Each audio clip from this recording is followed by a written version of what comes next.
og velkommen til. Jeg hedder Sandra, og det her det er mit lille univers på internettet. Det handler primært om strik, og hvad der sådan lige foregår i mit liv. Så jeg håber, du har lyst til at følge med, og velkommen til, hvis du er ny seer, og selvfølgelig også velkommen til, hvis du er tilbagevendende seer. Det er stadigvæk grænseoverskridende for mig at sidde her og snakke ind i telefonen og håbe på, at der er nogen ude på den anden side, der har lyst til at følge med. Men det er så dejligt, når I så giver en tommel op, eller skriver en kommentar, eller trykker abonner, fordi så ved jeg, at der er nogen, der følger med, og så sidder jeg ikke bare her og føler mig lidt fjollet og snakker ind i kameraet til ingen verdens nytte.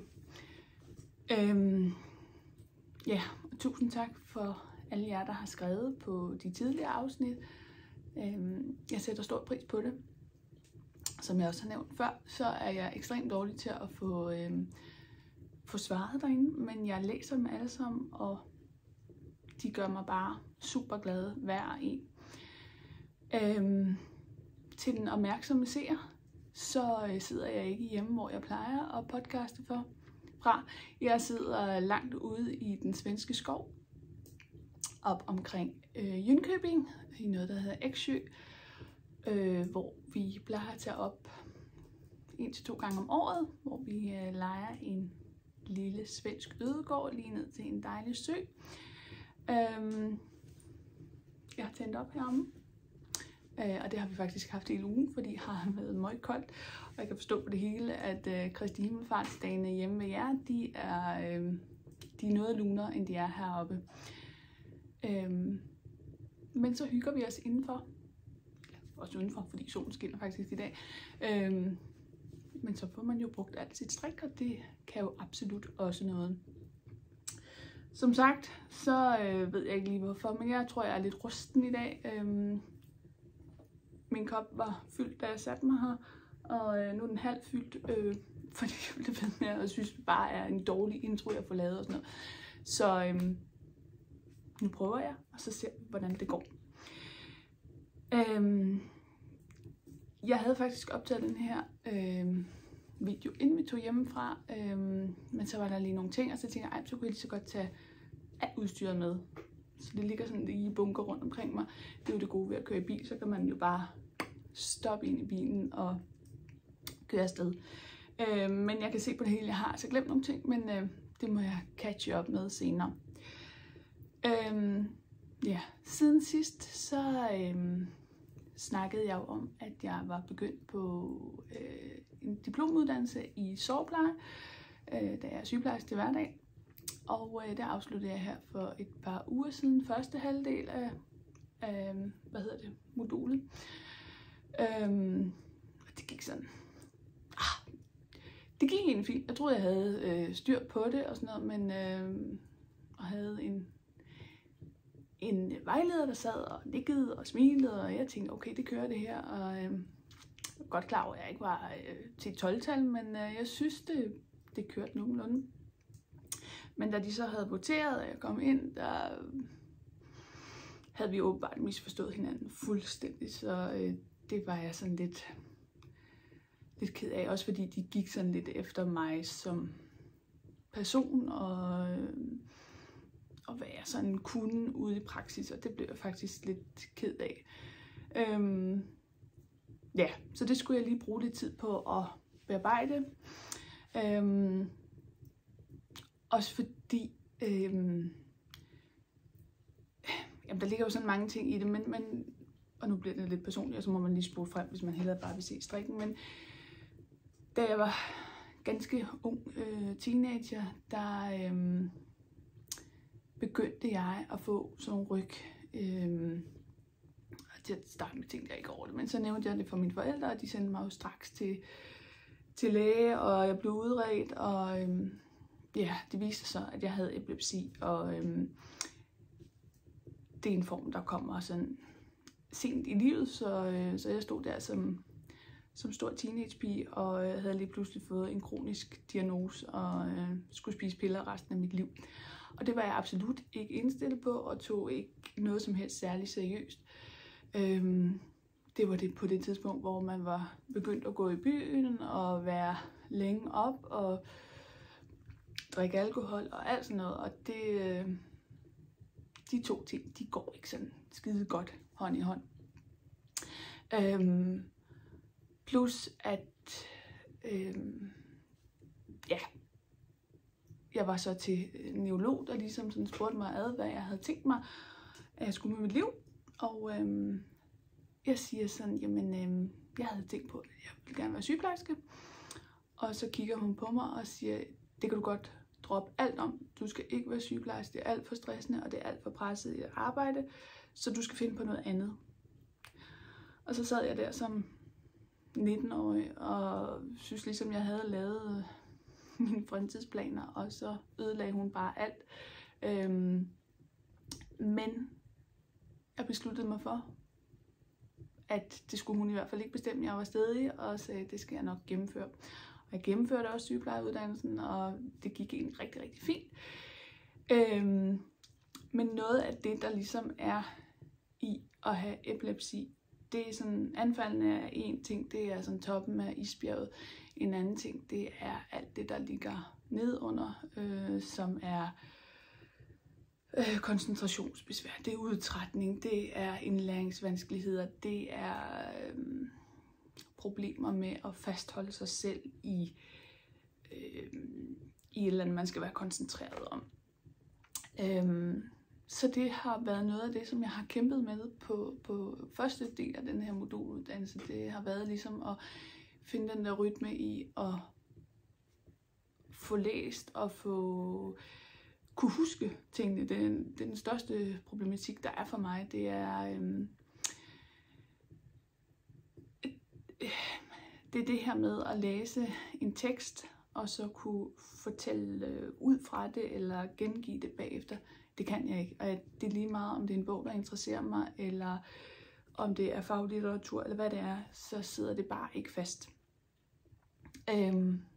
Og det er smadret frustrerende, og det er så smadret frustrerende, når man kommer ind i en eksamenssituation, hvor man jo skal yde. Og jeg har sådan lidt, det fortæller ikke noget om mig, som den sygeplejerske jeg er. Det fortæller kun noget om, hvad jeg kan i de her 20 minutter. Så det er dybt frustrerende, og ja, det gør jo sådan lidt, at man får lidt hak i tuden, og det kommer man jo ikke igennem livet uden, men ja, nogle ting kunne man godt bare være lidt for uden. Også fordi, at jeg blev fuldt med årlige undersøgelser omkring, om jeg får det rigtige medicin osv. Og der havde jeg lidt en snak med min overlæge, som jo siger, at hun synes, jeg skal begynde at tage min sygdom seriøst. Og sådan, hvad mener du med det? Og der var hun sådan meget, jamen, måske du skal overveje din jobsituation. Du skal måske omskoles, eller du skal have en flexstilling, eller et eller andet. Og jeg havde bare sådan lidt, jeg har holdt på, at jeg vil arbejde fuldtid, og det gør jeg. Og det er ikke fordi overhovedet der er noget galt med en flexordning. Det er en kæmpe mølle at komme igennem, og jeg beundrer dem, der faktisk kommer igennem, fordi det er hårdt arbejde, og ja, det har jeg på ingen måde lyst til. Jeg har ikke lyst til at gå igennem det, når jeg har en uddannelse. Og så på den anden side, hvad skal jeg omskoles til? Og så snakker jeg med en patientvejleder, som så siger, at ja, man kunne få en paragraf 56, så ens arbejdsgiver ligesom var for penge, når jeg er syg og sådan noget. Problemet er bare, at jeg er aldrig syg og slet ikke relateret til min epilepsi. Jeg får så få anfald, så det er ikke noget, jeg ligesom kan hænge den op på. Så det er rigtig svært for mig. Og så spurgte jeg hende sådan lidt, vil det så sige, at jeg skal til at melde mig syg på baggrund af noget andet? Og det ville det så. Så det kommer ikke til at ske. Så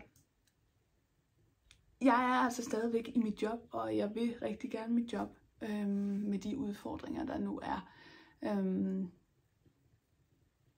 Det har været meget tabubelagt for mig at sige, at jeg har epilepsi, fordi Min mor har arbejdet med psykisk og fysisk handicappede en stor del af hendes liv.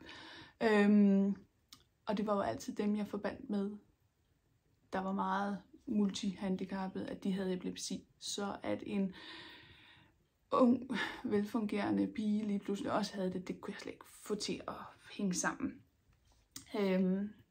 Men vi har altså nogen derude, der render rundt med den, og førhen blev det sådan betegnet som sådan en,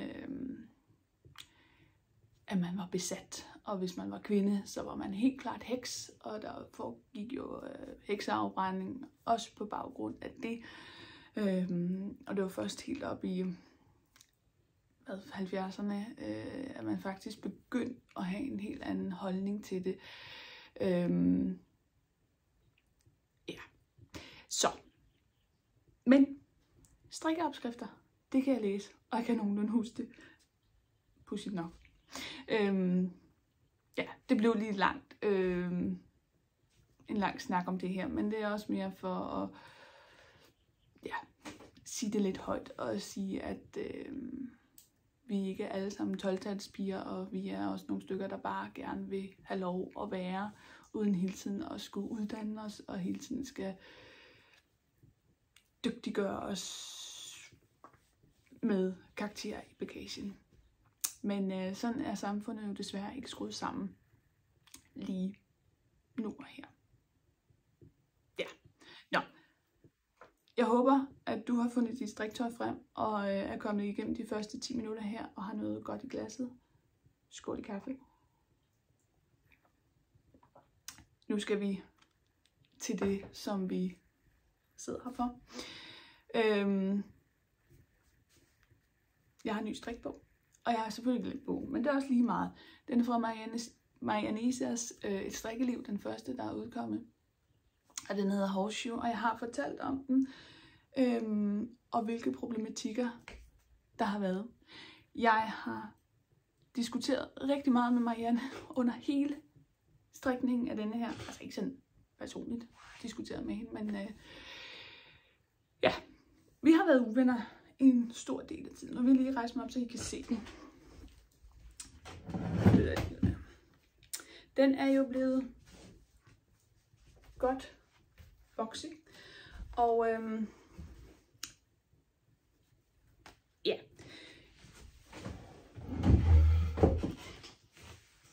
Jeg var jo rigtig bekymret sidste gang, jeg snakkede om den, fordi den havde jo en kæmpe vidde. Og jeg tror, jeg var igennem alle scenarier med ligesom at få den til at passe.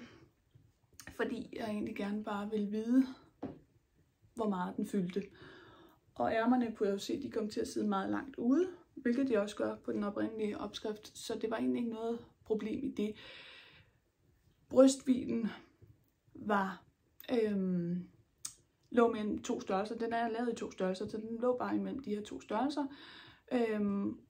Og al den her problematik opstod jo fordi, at damen her ikke havde lyst til at strikke på en 3 eller en 3,5. Så jeg gik op på en pind 4. Og så må man jo bare regne med, at så bliver det altså bare det videre. Men, og den er sat sammen af 2. Nej, det passer ikke. Den er jo forstykke og bagstykke, og så er der sat ærmer på bagefter, som er strikket nedefra og op. Da jeg havde strikket for- og bagstykke, der strikkede jeg ribben på, og så tog jeg godt og grundigt ind. Jeg tror, man skulle slå 300 masker op til ribben, og der nåede jeg med at slå 200 op, eller sådan noget, og det blev noget, hvor jeg tænkte, okay, så kunne jeg måske få sådan en kejleformet bluse, så blev det bare sådan noget blæver, der sad hernede. Så jeg pillede det op igen, strikkede ærmerne. Ærmerne har jeg strikket. Der har jeg strikket 5 ærmer i alt. Fordi opskriften ikke giver noget. Man kan jo godt undre sig over, at den er ikke svær, når man først kommer i gang, men en så kompliceret opgave fylder lige så meget som en opskrift fra Petit Nit. Den fylder 2,5 side i bogen. Ja. Den er strikket af 2 trekanter, der starter her foran, og 3 trekanter bagpå, som så bliver strikket sammen og frem og tilbage. Det der var i det var jo, at jeg turde ikke lægge den fra mig, fordi nu havde jeg endelig lært at memorere det her mønster. Så hvis jeg gjorde det, så ville jeg aldrig få den lavet færdig. Så jeg strikkede videre, og strikkede som sagt ærmerne, og på et tidspunkt, altså da jeg strikkede det første ærme, så sad det sådan her og tænkte, det retter sig nok ud, når der kommer rib på. Det gjorde det overhovedet ikke, og jeg manglede garn, og det var noget værre noget. Den skulle have haft rib på ærmerne, men det har jeg faktisk valgt ikke at gøre, hvilket jeg synes var, det blev egentlig ret fint. Så jeg har kun drejet rib for neden, og så selvfølgelig heroppe i halsen. Halsen passer fantastisk fint, synes jeg. Det eneste, der ikke passer, og nu skal I se her, det er sømmen her. Skuldersømmen, altså der må jeg rose mig selv, fordi den passer jo med trekanterne her. Men så kigger det hernede, hvor den her hesteskosflætning, den skulle jo have siddet herover. Jeg syede dem på en masse, og først så ridede jeg dem på for ligesom at finde ud af, hvordan sidder det. Det blev bare ikke rigtig godt. Og så måtte jeg til sidst bare sige, nu sidder det som det gør, og det er fint nok. Ja. Så den er ikke lige der, men jeg tænker ikke, det er noget, der ses anden, hvis man ved det. Der var flere af der var så søde at skrive, vi tror altså, at den bliver lige lovlig vig, når nu den bliver færdig. Og det er den også. Men jeg kan egentlig ret godt lide det, også fordi den er ikke helt vildt lang, så det bliver ikke sådan en lang kjole, jeg bare har på, men den er sådan lige tilpas cropped. Jeg kan lige stikke den ned i bukselinningen og få lidt facon på den måde. Så jeg er egentlig blevet rigtig godt tilfreds med den. Farven dog, ja, det ved jeg ikke helt, hvad jeg skal synes om. Det er en især. Jensen. Nu hedder det kun sådan i turevet.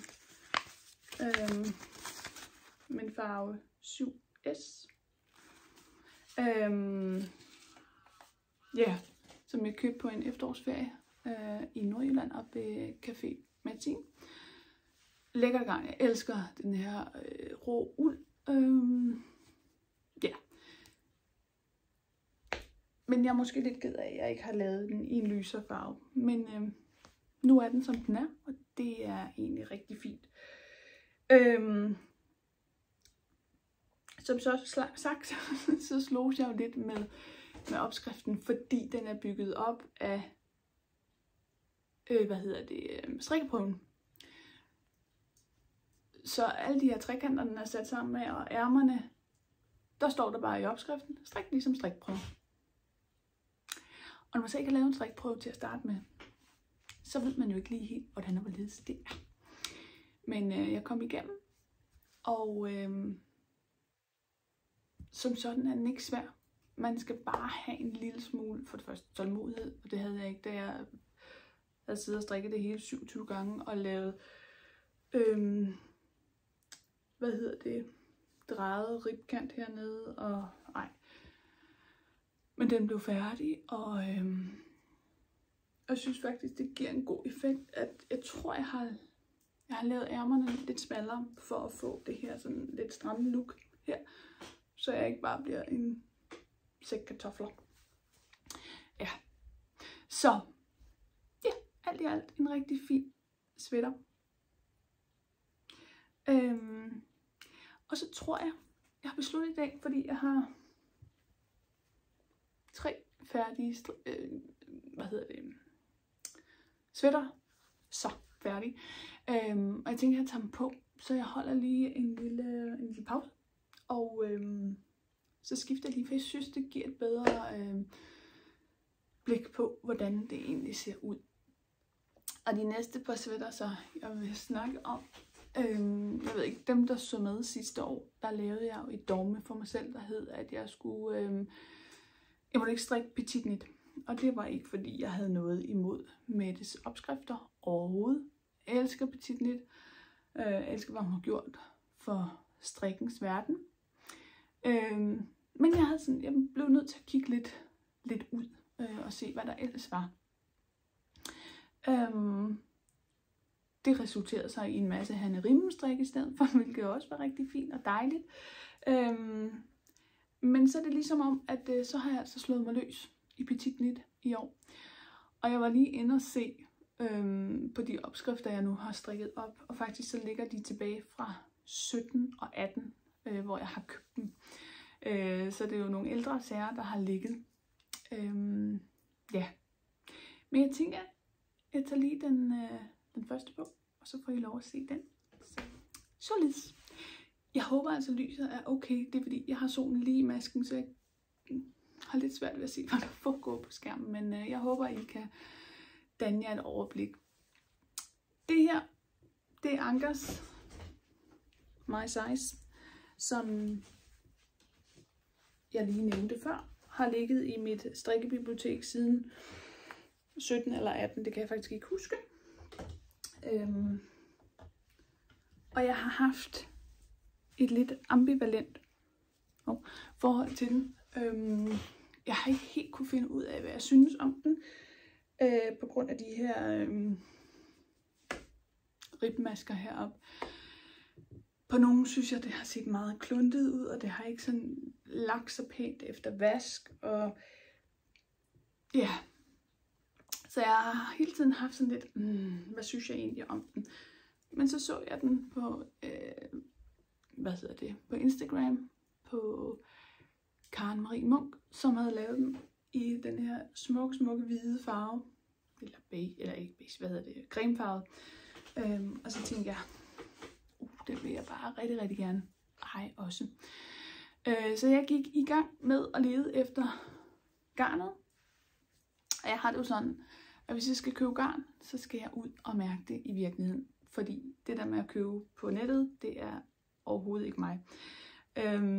Og især ikke med garn. Det der så bare er, det er, den garnbutik, der ligger tæt på mig, har jeg bare snart haft så mange dårlige oplevelser i, så den gider jeg faktisk ikke rigtig støtte. Så jeg kører gerne langt efter garnet, som jeg skal bruge. Nogle af dem, jeg ynder at køre til, det er blandt andet Knitgarden, som ligger inde ved Valsø, inde hos Søde Louise og hendes søster. Så kører jeg gerne til strikkesalongen inde på Amager. Og ja, senest har jeg været i Garnhøgeren i Roskilde. Så ja, jeg har sådan nogle foretrukne, som jeg gerne kører til. Jeg kan selvfølgelig godt finde på at bestille garn på nettet, hvis det er et enkelt nøgle, eller hvis jeg ved, okay, den der er lige den, som jeg egentlig skal bruge til det her projekt for at komme i gang. Fair nok. Men for mig ligger der også en kæmpe oplevelse i det her med at komme ud og gramse på garnet og snakke med indehaverne, og tit så kommer jeg måske hjem med noget helt andet, end det jeg havde forestillet mig. Ja, men jeg kunne ikke helt beslutte mig for, hvad garn jeg skulle bruge. Så jeg kiggede lidt ind i garnlageret, og så fandt jeg ud af, at jeg havde jo faktisk det samme, som jeg havde brugt til min Ditte sweater. Og jeg tager lige bogen herfra, fordi jeg har ikke engang et ordentligt billede af Ditte sweater. Det er også lige meget, men den fortalte jeg om sidste gang. Og der havde jeg jo garn fra det, der hedder Uldsjæl, som er et dansk mærke, en lille bitte virksomhed. Og det her, det er Uldsjæl nummer 1. Og det er alpaca og merino fino. Det havde jeg liggende. Der havde jeg 5 nøgler. Og den havde den her perfekte hvide farve, som nok er svær at se her på billedet. Men i hvert fald så blev det den, det blev. Og ja, jeg havde egentlig tænkt, at den skulle have en følgetråd. Måske bare en tilia eller en en alva eller et eller andet. Men lige nu er jeg bare så glad for, at jeg ikke gjorde det, fordi den poppede fint op. Det kan man nok ikke se. Men den fik den her fine halo her. Og garnet lagde sig rigtig, rigtig pænt. Sidste gang fortalte jeg jo om at jeg var gået i gang med en Hanne Falkenberg, som jeg havde lagt et opslag op på nettet omkring, eller på Facebook. At den var gået helt i kukemuk. Og det her, det er åbenbart sådan en hjemmeside, en Facebook-gruppe, hvor folk de ynder at være lidt efter hinanden, hvilket jeg snart oplever i ret mange grupper. Men i hvert fald var der et andet opslag, hvor folk havde været utilfredse med den her garnkvalitet, som jeg overhovedet ikke kan genkende til. Jeg synes, det er fantastisk garn. Det kommer fra Yngling. Men hvor der faktisk stod sådan en fin vaskeanvisning til at vaske deres garn. Og jeg mener, at det var noget med, at de faktisk anbefalede, at man lod det ligge i 12 timer eller sådan noget. Hænger mig ikke op på det. Men for at fiberne ligesom kunne udvide sig og få det her perfekte look, når nu man havde lavet sit projekt færdigt. Og jeg har måske haft en tendens til bare lige sådan at hurtigt dyppe mit strik ned i vand, og så spænde det ud og lige centrifugere det. Jeg har en maskine, som jeg stoler på, centrifugerer på de her 600 omdrejninger. Men denne her lod jeg ligge og simpelthen søbe i vandet i en times tid eller sådan noget. Og så blev den bare det ekstra lækre. Altså den er virkelig, den har foldet sig ud på magisk vis ved at få lov at ligge i vandet og suge til sig. Så ja, og jeg synes, jeg måtte jo lige have fat i min coworker og navnesøstre Sandra og sige hvad, som også havde en podcast på et tidspunkt, og sige hvad de her ribkanter, jeg plejer jo at strikke drejet rib. Jeg vil ikke have drejet rib, når du ikke har drejet rib heroppe. Det vil hun give mig fuldstændig ret i. Vi kørte ingen drejet ribber, og vi kørte ingen italiensk aflukning, vi kører bare derudad. Så den er fuldstændig plain, og den er strikket i en medium, men jeg har valgt at strikke ærmerne i en størrelse small, for at de passede lidt bedre. Jeg kan ikke huske, om strikkefastheden er overholdt 100%, men ja, det passede i hvert fald til mit her. Og igen, kæmpe shoutout til Uldsjæl, som laver de her smukke garner her og plantefarver dem. Ja. Og faktisk så blev jeg bare rigtig, rigtig godt tilfreds med den. Den er dejlig varm, og den lagde sig heldigvis pænt heroppe i bærestykket. Jeg tror, der er nogle fejl hister her, men ikke nogen, man lige ser, hvis man ikke ved det. Så det var den første petit knit, der fløj af pindene, og ja, herligt, dejligt projekt faktisk. Ja, så tænker jeg, at jeg lige skifter igen og vender tilbage. Sådan der. Så kom jeg i mit andet petit knit design. Ingen dækkedar. Jeg var i Roskilde en dag, som sagt, inde ved Garnhyggeren, fordi jeg havde set, hun på sin Instagram-konto havde lavet modifikationer på en dækkedar. Og dem kunne jeg faktisk rigtig godt lide. Jeg har på et tidspunkt haft strikket en ingen dækkedar. Back then, der i 2017 og sådan noget, hvor strikken jo stadigvæk var ved at blomstre en lille smule, men ikke havde slået sådan helt vildt meget igennem. Hvor Mette jo udkom med hendes ingen dækkedar. Og dengang havde jeg lavet den med alle de fejl, der nu skal laves, når man har genoptaget strikken efter mange års pause. Så jeg havde skiftet snor lige midt i det hele, og havde alle mulige fejl. Men nu skulle det altså være, at jeg skulle strikke den igen. Og havde som sagt set den inde på Garnhyggeren, hvor hun havde lavet den med lidt modifikationer.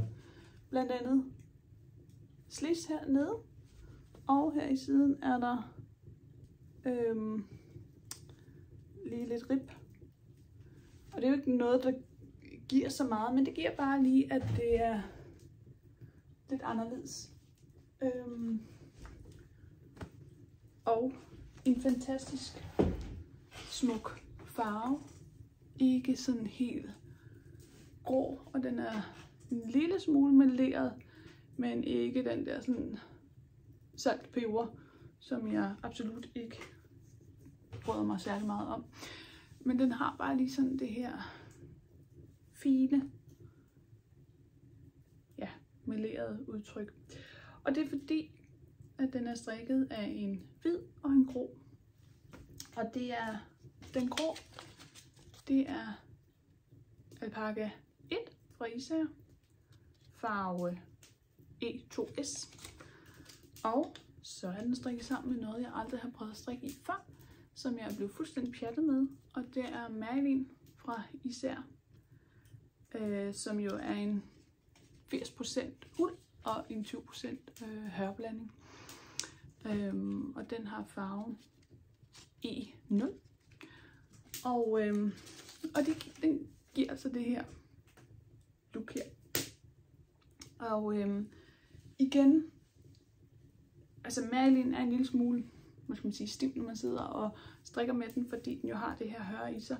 Men lige så snart den så strikker op, eller bliver vasket op, så bliver den super lækker og blød. Og den har jo en helt anden varme end for eksempel den rene uldsweater, jeg havde på før, har, fordi der er det her hør i. Så det er ikke sådan en, jo den er varm, men den er stadigvæk sådan lidt, så jeg kan forestille mig sådan en kølig sommeraften, hvor den bliver perfekt. Og igen, damen, der jo normalt laver drejet rib, har bare lavet en fuldstændig plain ribkant og lukket af. Igen har jeg lavet ærmerne lidt smallere. Jeg tror, de er en størrelse small også. Fordi da jeg havde strikket det ene ærme, og så sad det bare og vulkede fuldstændig overdrevet meget her. Så det kunne jeg næsten ikke, det kunne jeg ikke rigtig have. Så jeg,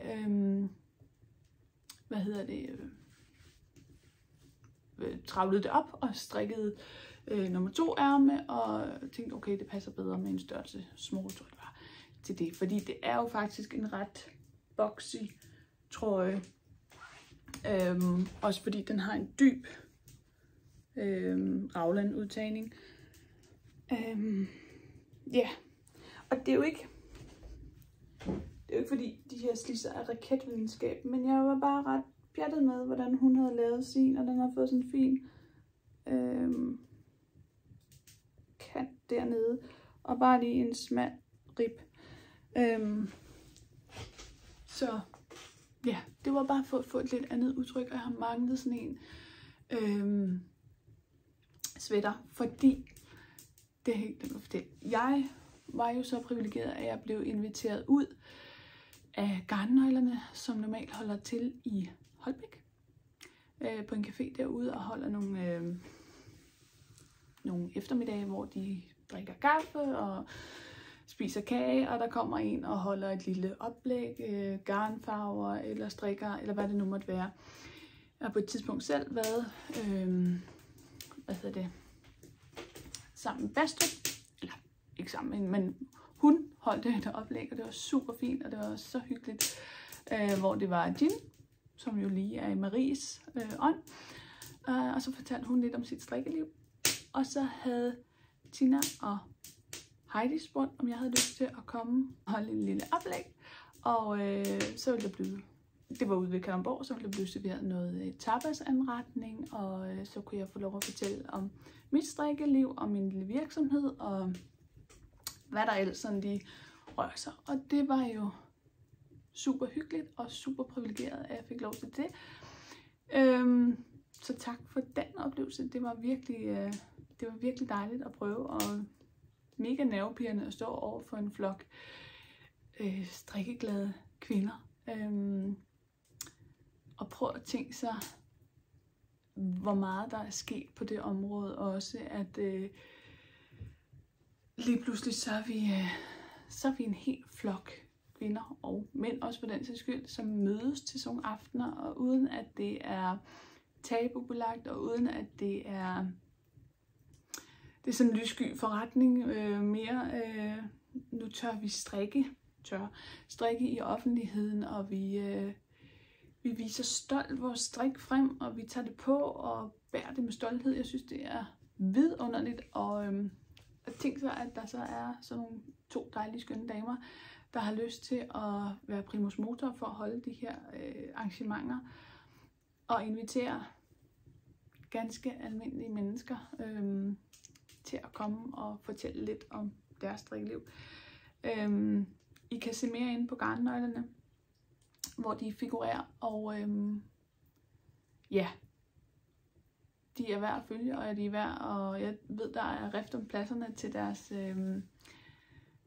til deres arrangementer, så ja, gå ind og følg dem, og hop med, hvis du er i nærheden af Holbæk, så er det da helt klart et besøg værd. Det oplæg, jeg var ude at holde, det blev holdt på Dyrhøjgård, som er en lille vingård, der ligger ude omkring Røsnes. Fantastisk dejligt sted. Så hvis man er på de kanter, så kør endelig derud og besøg det. Det er et dejligt lille sted. Ja. Det, der var pointen i det var, at der var en dame med, som havde en striktrøje på, som var strikket i ren kashmir. Og den måtte jeg jo selvfølgelig lige høre, om hun selv havde strikket den, og hvor hun havde købt opskriften hen. Og det var en opskrift fra Tøndring Strik. En gammel opskrift, hvor hun også havde købt garnet. Og den var bare mange år gammel, men den var simpelthen så lækker, og jeg var helt forelsket i den. Og så skrev jeg til Charlotte Tøndring, som har butikken her, skrev jeg, se den her, og er det muligt, at jeg kan købe opskriften, for jeg kan ikke se den på din hjemmeside. Og det var så en gammel en, der var taget af, men hun var så sød at sende den til mig. Og foreslog noget andet garn, for hun havde ikke det her kashmirgarn mere, men foreslog noget andet. Og så kiggede jeg lidt rundt og var lige ved at købe kashmir, men havde der også sådan lidt, jeg var jo ikke sikker på, om den her striktrøje, den overhovedet passede. Derfor besluttede jeg mig for, okay, hvis jeg skal strikke så dyr en trøje, så skal jeg altså godt nok være sikker på, at den er spot on. Så går jeg ikke i gang med det. Men jeg manglede sådan en fuldstændig plain grå trøje, og lige nu så blev det så bare en helt almindelig ingen dækkedar, og den bliver jeg simpelthen så glad for. Jeg har endnu ikke haft den på. Den er først lige fløjet af pindene. Og den fløj virkelig af pindene, selvom jeg havde det udtryk. Det var sådan et 6 dages projekt, så havde jeg strikket den, og jeg strikkede så også i drøndrift, skal lige siges, på pind 4. Men ja, det var helt vidunderligt. Der er jo ikke noget spændende i den her strik, fordi det er bare en ravlende udtagning, og lige op og ned og rundt. Men udtrykket er så klassisk og fint, og jeg elsker det, når det bare er sådan nogle fuldstændig klassiske sweatre, og det er jo dem, man tit og ofte kommer til at holde allermest af, fordi de passer til det hele. Ja. Og så har jeg lavet mere Petit Nyt, fordi da jeg havde siddet og kæmpet med min Marianne Isager horseshoe, så havde jeg egentlig bare brug for noget nemt og hurtigt og lige til. Og så var Petit Nyt udkommet med hendes Marie case, eller clutch, eller hvad det nu hedder. Og så var jeg inde ved strikkesalongen, hvor hun havde strikket et par strømper i Isærs strømpegarn. Og de var simpelthen så fine i farven. De var denne her, nu skal jeg lige finde den frem, smørgule og blå.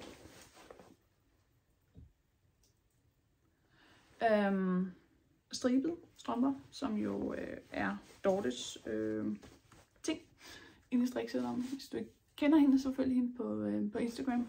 Hun lægger jævnligt fantastiske strømper op. Så ja, men hun har strikket dem i den der farvekombination, og den var jeg fuldstændig pjattet med, og jeg tænkte, okay, det bliver lige det bliver. Og strikket den ud fra opskriften, men har strikket den bredere og længere. Den er med dobbelt bund. Kan vi stille skarpt? Det kan vi godt. Og så er jeg kommet for i. Og selvfølgelig en nylås. Og alt det her, det har vores allesammen Kimi Munkholm lavet hjælpevideoer til, hvordan man monterer for med usynlige sting, og hvordan man sætter lynlåsen i, og så videre. Så den er lige til at gå til. Og så har jeg bare lavet en lille pompom, som jeg har dampet, så den får det her fuldstændig fluffy udtryk her. Og så tog det måske en lille smule overhånd, fordi så skulle jeg bruge en,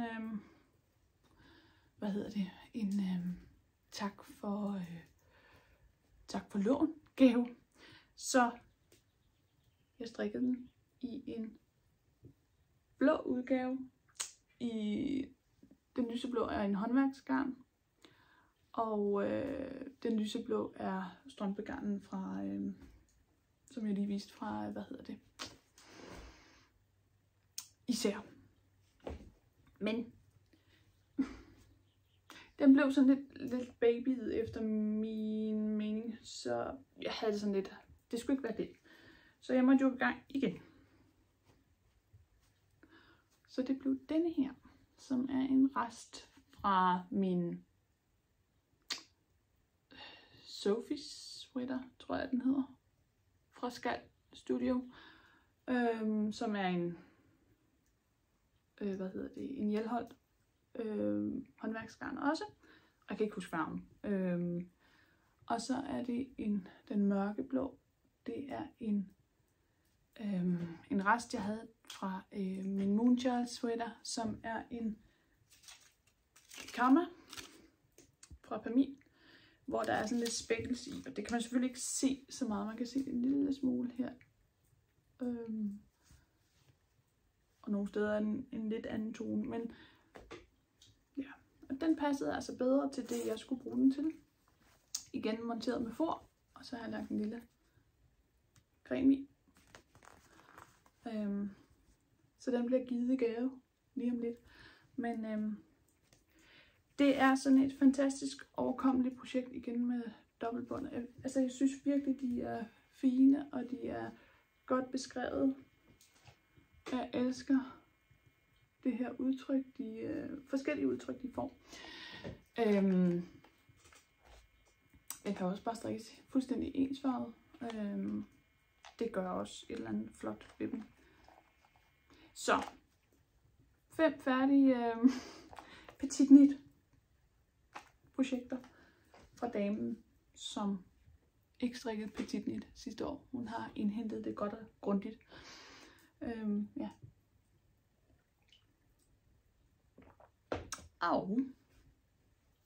Ja. Så havde jeg ellers besluttet, at nu jeg skulle på lang tur, så skulle jeg have gang i noget fra skabet. Også fordi, at jeg tænker, at jeg vil lave en lille giveaway. Og den tænker jeg vil fortælle om først. Ja. Fordi igen i 2000, altså jeg fandt lige i bogen, men pakkelisten fra Kit Couture, og den er altså lavet i 2019, Så det var et ældre projekt, jeg fandt frem der. Jeg slog op til det lige omkring ved, hvor jeg købte det. Og så har det ellers bare ligget lige siden. Og når jeg sådan ser tilbage på min strikke skills udvikling, så er det måske egentlig meget godt. Det jeg købte opskrift til dengang, det var Øland cardigan. Måske ikke så pjattet med farverne her på, men det er så også lige meget. Men jeg købte mørkeblå, en rosa, en hvid, en beige og en grå. Ja, det var jo i det her kit, som jo ligesom ligger i navnet Kit Couture, hvor man jo får det, man skal bruge til at lave deres opskrifter. Og jeg er gået i gang. Og det var, hvad jeg nåede dengang. Farverne er ikke helt så gode her. Jeg skal lige sige 20, tror jeg. Det gik over. Men det jeg ville sige var, at jeg tror det er godt, at det har ligget, fordi jeg er blevet bedre til flerfarvestrik. Den er så godt strikket, fordi man strikker kun med 2 farver, så man kan egentlig øve sig vældig fint i at lave flerfarvestrik på den her måde. Ja. Og det ledte mig jo til, at jeg kunne vildt godt tænke mig. Jeg har jo aldrig haft en strikkekald herinde på Instagram. Nej, sludder. Jo, også på Instagram, men herinde på YouTube. Så jeg gik i tænkeboks over, hvad den skulle indeholde, fordi der er jo rigtig mange, der har, men der er nogen, der har sommertoppe, og der er nogen, der har alt muligt andet. Men jeg kunne egentlig godt tænke mig at slå et slag for alt det, vi har liggende inde i skabene, som altid rører lidt i baggrunden, fordi der kommer nye projekter til. Så min kald, den hedder Kald fra skabet, og det er kald uden del. Jeg skal lige skrive det her ned. Og den sætter jeg i gang i nu, og det er en ret bred fortolkning.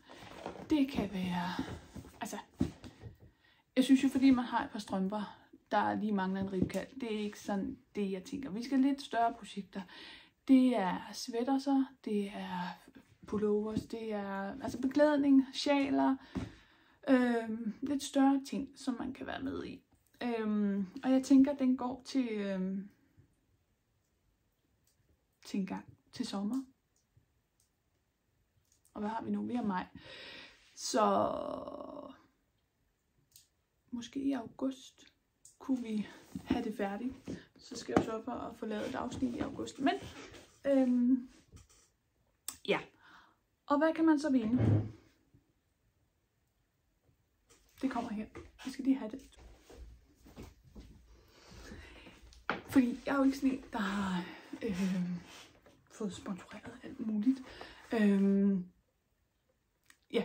Og det er jo min egen skyld, fordi jeg kunne bare opsøge nogle af dem her, der er søde til at give til de andre podcaster. Men jeg greb i egen barm og udlover derfor et strikke-etui fra min egen virksomhed. Så det er en reklame for egen virksomhed. Og hvad kan man så forvente? Jamen man kan forvente at få, nu har det her altså lige pakket til en tur i Sverige, men man får en plade, som man kan sætte sine pinde på, både på forsiden og bagsiden. Så er der en lille plastikdæmmer til wires, og så er der en lille punkt, hvor man kan have sakse og for jeg også ødelagt min trøje. Sakse og maskemarkører og ja, alt det her man nu putter ned i en lille punkt. Og det kan man altså vinde, hvis man deltager i kald fra skabet. Så trækker jeg en vinder i august måned. Og man skal nok være færdig. Det ved jeg ikke, fordi det kan også godt være lidt varmt at sidde med en stor sweater og sidde og strikke på hele sommeren. Men måske man bare skal... man skal være nået et godt stykke på det færdige, eller på det semifærdige projekt.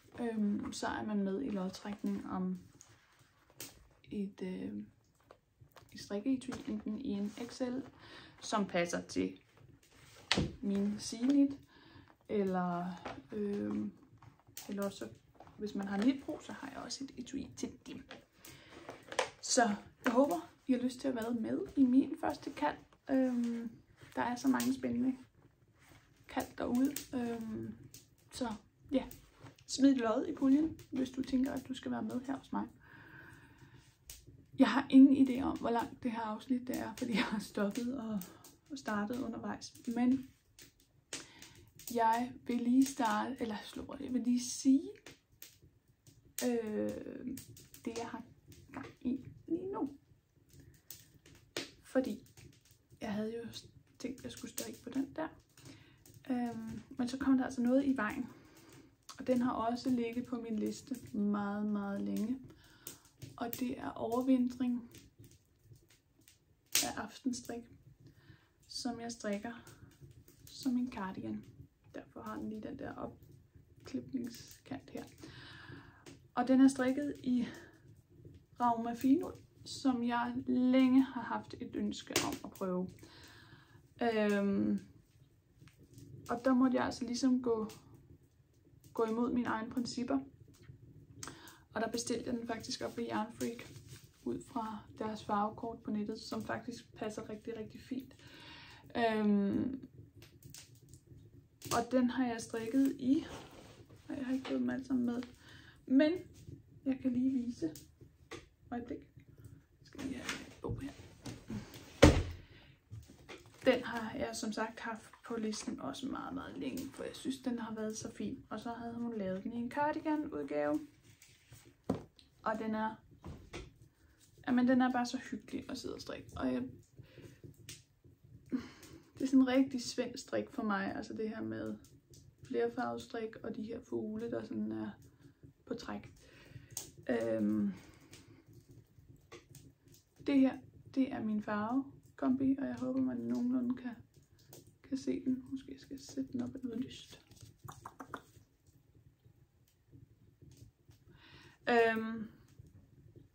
Jeg vidste godt, at da jeg bestilte den lyseblå, at den nok ville forsvinde lidt i den grå. Men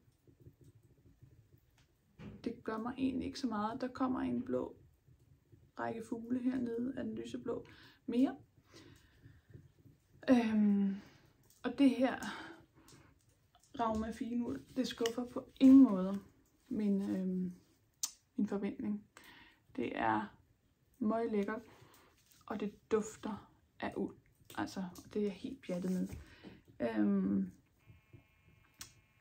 Ja, den er blevet strikket på pind 3, og jeg er jo blevet influeret af Merete fra De Løse Ender, og hendes, pony. Nej, det hedder det. Prøv. Undskyld. Prøv. Som er de her ergonomiske pinde, som har den her Marie fra Bastrup har også snakket om den. Det ligner sådan en trommestik. Og de er mega gode at strikke med, fordi jeg havde nok lige givet den lidt for meget gas med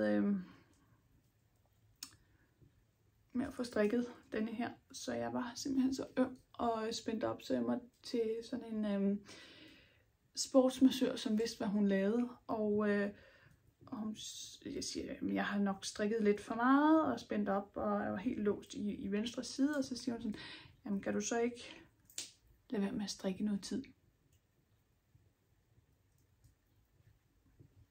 Dumt spørgsmål.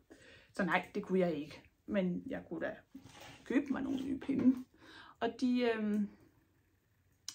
jeg ved ikke om det er dem, der gør det, men i hvert fald er de fantastisk dejlige at sidde og strikke med. Det glider let, og normalt strikker jeg jo på træpinde, men i det her, der glider det altså bare super lækkert og derudad. Så det er, hvad jeg har bedrevet min tid med heroppe i Sverige. Og jeg glæder mig så meget til, at den er færdig. Og jeg har ikke klippet i strik før, så det skal jeg i hvert fald ind og YouTube mig lidt frem til. Så, jeg ved ikke, om jeg skal nå at sige mere i år. Jeg kan godt lige sige, så har jeg købt mig en ny strikkebog. Og det er jo det gode ved at være i Sverige, fordi altså hvis jeg skulle købe en skønlitteraturbog, kunne jeg jo ikke godt læse den, men det gode er jo, hvis svenske opskrifter, norske opskrifter og danske opskrifter, de er jo stort set ens, hvis man bare lige sådan kan de mest basale strikketeknikker, så kan man jo godt strikke ud for den her, og den er simpelthen så fin.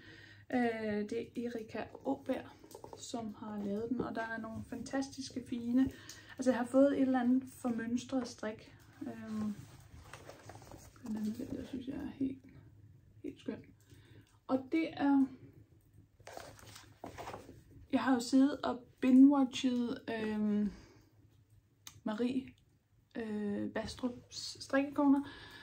Lige nu er jeg i gang med Helle og Maretes De løse ender.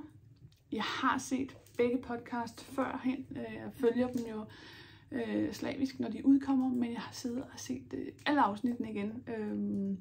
Og det er jo sjovt at sidde, vildt at sidde og se noget, der er optaget i en helt anden tid, hvor landet var lukket af corona, og hvor vi ingenting kunne, og lige pludselig så er alt bare åbent igen, og hverdagen går videre, som den gjorde inden det her skete. Men jeg nyder simpelthen så meget at sidde og se de her gamle afsnit.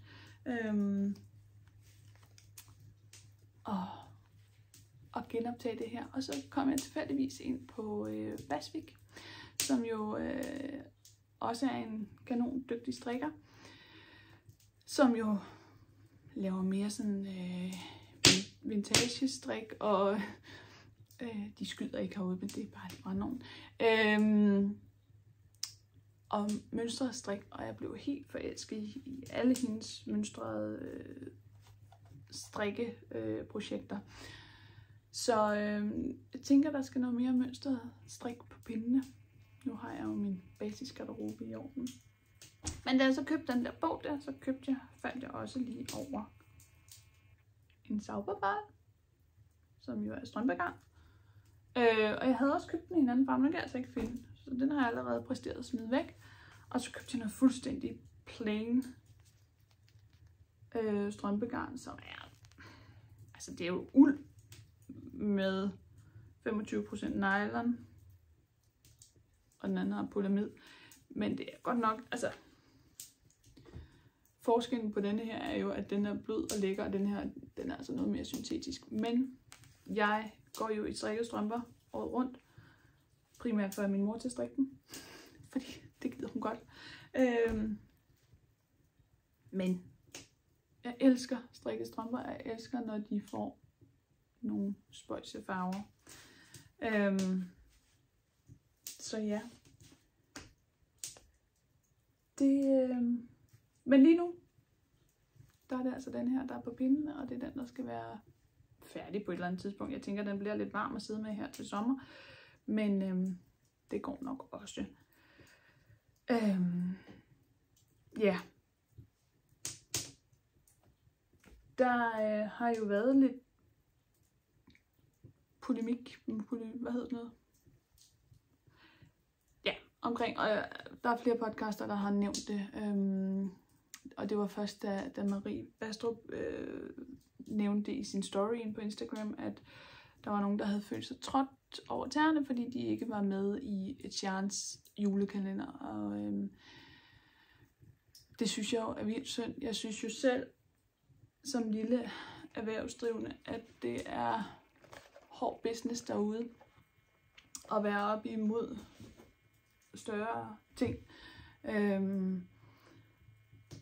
De her mastodonter, der kan komme med masseproducerede lædervarer, der kan lige pludselig ikke være med mere i den her verden. Men der havde været noget furore omkring det her med, at de havde udvalgt nogle podcaster, og jeg synes, det var en rigtig, rigtig fin idé. At vælge 24 podcaster, der kunne få farvet de farver, de nu repræsenterer, eller synes repræsenterede dem. Men de har jo desværre trukket deres julekalender tilbage og skal finde på noget andet. Og det er jo vildt ærgerligt, at hele det her internetshow, det bliver... Altså det er så nemt at udskamme folk. Og jeg forstår ikke helt den der trang til, at man føler sig snydt eller forbigået, eller hvad man nu gør. Jeg var ikke selv en del af dem, der var udvalgt, og er slet ikke der, hvor jeg tænker, at det skulle jeg have været overhovedet. Jeg synes bare, det er så meget ærgerligt, at der er få derude, der sidder og gør livet surt for andre. Fordi det er, som sagt, hård business at være en lille forretningsdrivende. Så der er jo lavet det her hashtag med kast kærlighed, og nu er det Traktor Lady, der måske har gjort det. Ej, det er pinligt, hvis jeg sidder og siger noget forkert. Men i hvert fald, hashtag kast kærlighed, fordi det må trods alt være det, som vi sidder og gør med vores strik, og når vi vælger at dele dem, der bruger tid på at lave opskrifter til os, dem, der bruger tid på at farve garn, dem, der vælger at bruge tid på at sy accessories til vores ting. Ja. Spred nu det her kærlighed ud, i stedet for at være sur og bitter. Det kommer man ikke særlig langt med.